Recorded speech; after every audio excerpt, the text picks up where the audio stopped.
It's Rod and Mandy from the Cat Country Morning Show, and we're on the prowl. That's right. We are in Brookfield, but not just for any old reason. It's Welcome Home to Brookfield Week. All right, Susan McDonald, a nice turnout here today in Brookfield with the Live, Laugh, Celebrate. Yeah. Tell me all about the displays and stuff. Well, we featured 4 young people. We just chose these 4 because they had something special happen to them this year. There was the young girl Maria, who was 10 years old. Her paintings were featured in Paris. Saxil, up-and-coming starship, the Pittsburgh Penguins, made an appearance today. We were thrilled with that. Natalie Fisher, her wonderful display on helping to fight cancer. And then Samantha Fisher on the culinary display. So we tried to pick an area of, arts, sports, science, and culinary to do a great area. I'm here with Natalie Fisher, who I don't even know where to begin with this project because this project is just mind-blowing, so I probably should just let Natalie explain her science project. So what I did was I took 5 different evergreen trees, and I took red spruce, white pine, red pine, and balsam fir, and I collected their needles, and I extracted their essential oils using hydrodistillation, which is a steam extraction. And then I took these extractions and I tested them against human ovarian cancer and most melanoma cancer. And these cancers are both well known in the public, and ovarian cancer is very deadly if you get it. So my results from testing is actually all 5 trees worked to kill the cancer cells. However, the top 3 were red spruce and white spruce and balsam fir.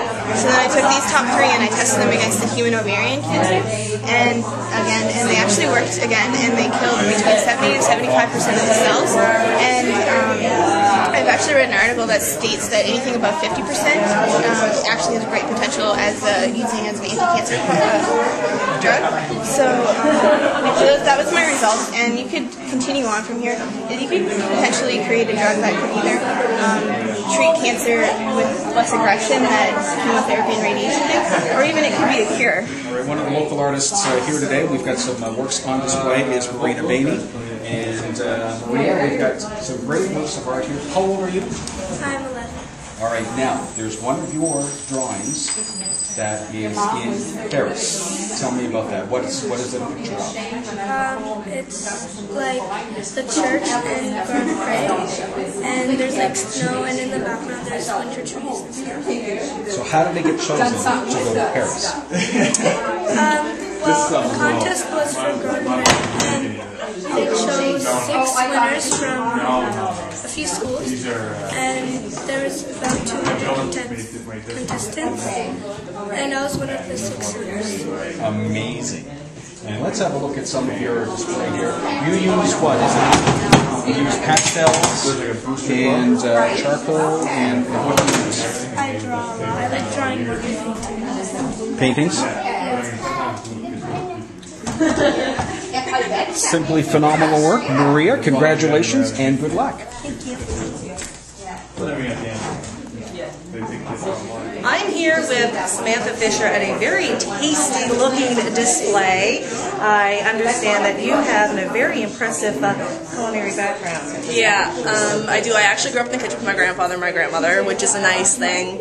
I was the only one in my graduating class that had grown up in the kitchen, and since then I've gone on to the Culinary Institute of Canada. I graduated this past May. It was great, and actually I got hired by the school, and in that I actually got to work for the royal couple. So that was a nice little thing. We actually catered to Dalvey, and we actually did the cottage function that they had. They had a private luncheon, and me and about 5 other people actually catered solely to them. Wow. Which, yeah, it was a nice little thing. Not many people can say they've catered to royalty, especially at such a young age. And how does it feel to know that, Will and Kate ate your food? I still haven't quite grasped that concept. I'm like, they ate my food. They really ate my food, not just, and that I handcrafted this, which is, I still can't get over it. It's a once-in-a-lifetime opportunity. All right, I'm with Zach Sill. First and foremost, you love country music? I do love country music, that's correct, yeah. From the local area, grew up here recently, Brookfield. Yep. But you might be making your home in Pittsburgh, hopefully. Oh, yeah, who knows, right? Hopefully, yeah. So you signed a contract with the Pittsburgh Penguins? Yeah. So what happens now? We go back down to Wilkes-Barre. Been playing down there again, where we've been for the last 2 years.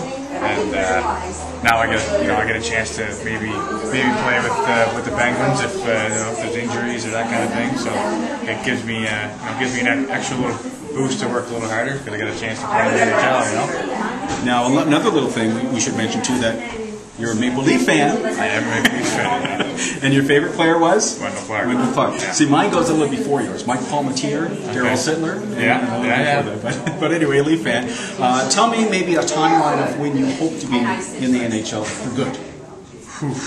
I mean, do you have any idea in mind here? A few 5-year plans, we'll say. Yeah. In the next 2 years, hopefully get a chance to get up and down a little bit, get a good feel for the game. We definitely have some fantastic youth in not only the Brookfield area but all of central and northern Colchester, and it was just really fun for Rod and I to be able to see just some of the impressive talent and skill that we have in our local area. Yep, this is in Brookfield. It's at the train station, and lots of events. Wingdings coming up this weekend. It's all part of Brookfield coming home.